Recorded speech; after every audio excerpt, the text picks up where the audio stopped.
شبيك ضعفت؟ شبيك سمنت؟ شبي وجهك مجبود؟ شبيك لتو ما تزوجت؟ يا اخي شنو 5 سنين وما ثمشي صغار، وقتاش تجيب صغار؟ وقتاش باش تولي الطيب راجلك وتدلو؟ وقتاش شبيه صغيرك طاح شبيك ما خفتش عليه، دار فيك انت ما عندكش حنية على صغارك، اتكسترا اتكسترا اتكسترا. هذوما some of the comments اللي انا سمعتهم في وسط حياتي، واللي كل مرة نقول معناتها يا لندرا علاش العبد اللي قدامي يتجرأ باش يقول حاجات كيف من هكا؟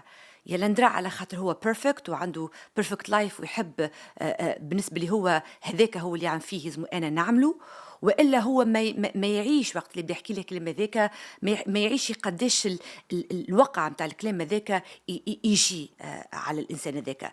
كي كنا صغار اوف كورس معناتها هذه حاجه ياسر تاثر فيك وياسر توجعك، معناتها سورتو وقت انت تمر بك المراحل الخايبه من عشان انت تحب تجيب صغار وما تنجمش تجيب صغار، تحب تتزوج وما تلقاش معناتها البارتنر المناسب، تحب تعمل حاجات انت ما تلقاهاش، ما تلقاش روحك كيما العباد.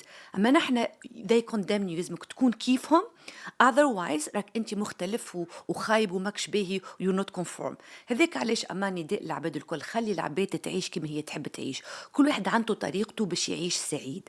اما نخليه اللي يحب يتزوج خليه يتزوج، واللي يحب يجيب صغار خليه يجيب صغار، واللي يحب يطيب خليه يطيب، واللي يحبش يطيب خليه ما يطيبش، واللي يحب يتلهب صغاره بطريقه كما نقولوا احنا مامون بول خليه يكون مامون بول، واللي يحب يكون اكثر انديبندنت ويربي طريقه صغاره بطريقه اخرى خليه يعمل اللي يحب عليه، من غير ما تكون انت ديما وراه يو ار ميكينج جادجمنت، تحكم على الحكايه من برا من غير ما تدخل في الديتيلز وتحاول ترى روحك انت هو الانسان البيرفكت اللي نجم عنده الحق يعطي دروس للعباد، اللي انت في معظم الاوقات العباد هذه اللي تبدا تعطي في دروس العباد الاخرين كي تخزر لهم اللي هما اصلا تلقاه هو بيدو في حياته عنده برشا حاجات باش يعمل فيهم بالطريقه اللي قاعد ينصح في العباد باش تعملها.